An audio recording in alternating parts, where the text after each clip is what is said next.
अरे बेटवा। हाँ माई। आइए स्कूल से। हाँ माई। अच्छा एक काम करा, हाथ मुंह धो ले, हम खाना लगाई देते। नहीं माई, हमारी बात सुना। बोला बेटवा, का कहा था? अरे तो से जवन पूछी दबायनवा हमारी माई हो। अरे तो से जवन पूछी दबायनवा हमारी माई हो, तब करबई हम पेटे भर भोजनवा हमारी माई हो।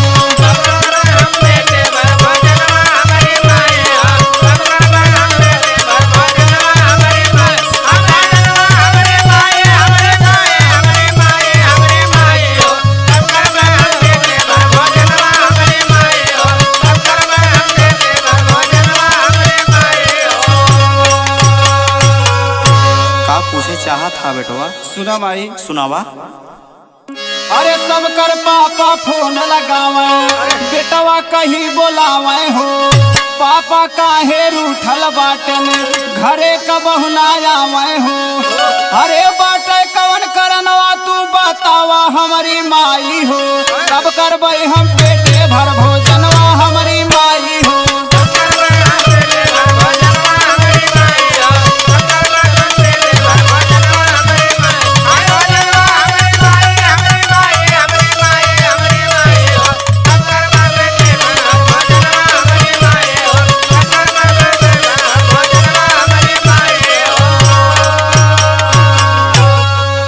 सुन के दौरे बड़का दादा छतिया लिहे लगाई हो।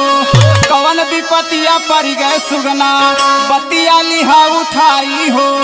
अरे तो से काओ बताई हम बयानवा हमरे सुगना हो। अरे तो से काओ बताई हम बयानवा हमरे सुगना हो। बाबू तोहरे गइल बाड़े परदेसवा हमरे सुगना हो।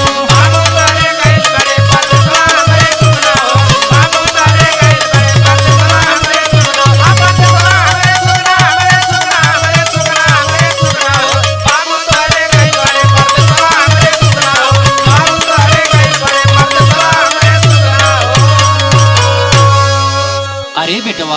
हाँ दादा।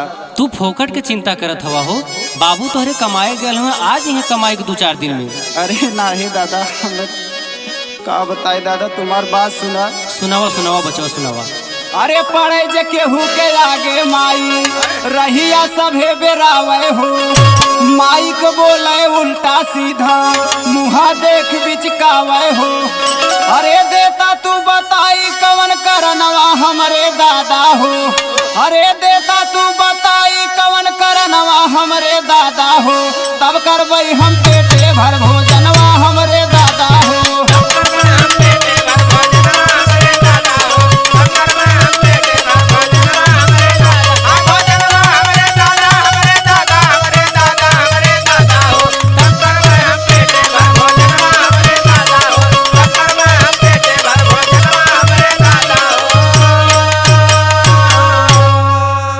बचवा कार्तिक। हाँ दादा।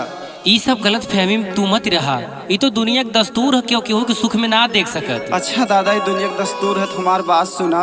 सुनावा बचवा, का कहत है सुनावा।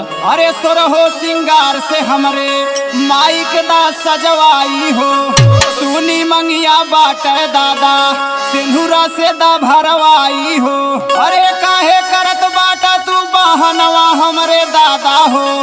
अरे काहे करत बाटा तू बहनवा हमरे दादा हो, तब करबई हम पेटे भर भोजनवा हमरे दादा हो।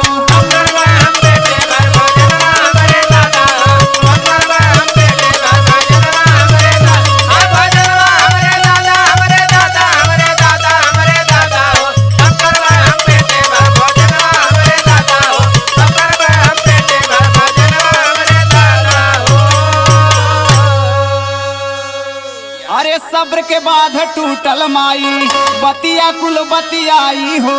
फौज के नौकरी बाबू तोहरे बेटवा रहले पाई हो।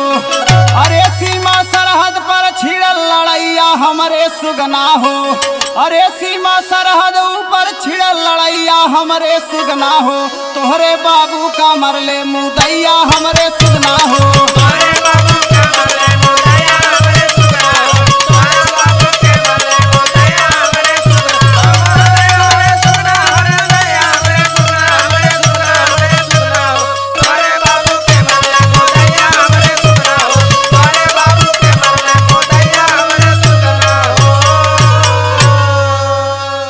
दादा हमार बात सुनाब। सुनावा बचवा सुनावा। अरे फौज के नौकरी करबे दादा, बतियाई है बताई हो। माई के अपने से नुरा के कर्जा लेब चुकाई हो। अरे सरहद चढ़ के काटब हम गर्दनवा हमरे दादा हो। अरे सरहद चढ़ के काटब हम गर्दनवा हमरे दादा हो। अब हम बनबे फौजी के जवानवा हमरे दादा हो।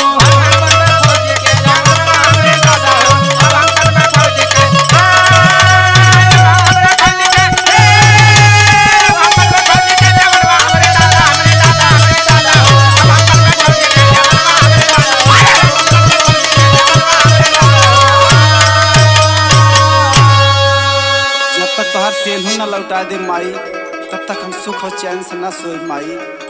ठीक बुलाल।